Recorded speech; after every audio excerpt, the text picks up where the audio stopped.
the heart of our small town, whispers about the Bellamy family had circulated for years. They lived on the outskirts, hidden away in an old, dilapidated farmhouse, shunned by the rest of us. It was said they were inbred, their lineage twisted by generations of isolation and madness. But it wasn't until one summer evening that the true horror began. It started subtly, a disappearance here, a missing pet there. People dismissed it as nothing more than local gossip until the night of the town fair. As laughter and music filled the air, the Bellamys struck. They descended from the shadows, armed with makeshift weapons, their faces obscured and twisted with something primal. One by one, the townsfolk fell victim to their chaotic rampage. I watched from the back of the fairgrounds, frozen in disbelief, as the screams shattered the night.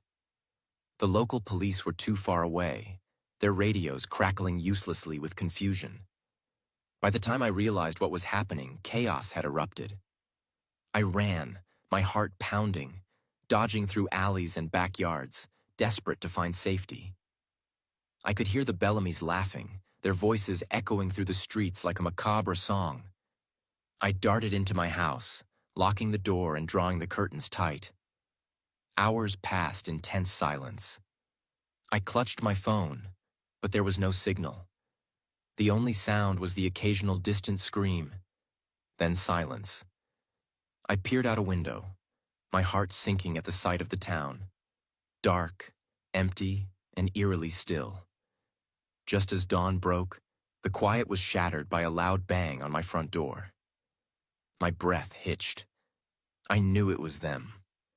I crept away from the window, heart racing as I waited for the inevitable. The banging continued, relentless, as the Bellamys taunted me from outside. Suddenly a voice called out, twisted and familiar. "We know you're in there. Just come out and play." I was alone, the last survivor. I glanced at the back door, my only chance. With a deep breath, I made my decision. But before I could move, the front door burst open. The Bellamys flooded in, their eyes wild with madness, grinning like wolves. I stumbled backward, feeling the cold touch of despair wash over me. I was trapped, and as they advanced, I realized this was the end of my story. One that would echo through the empty streets of our once vibrant town, now just a memory of horror.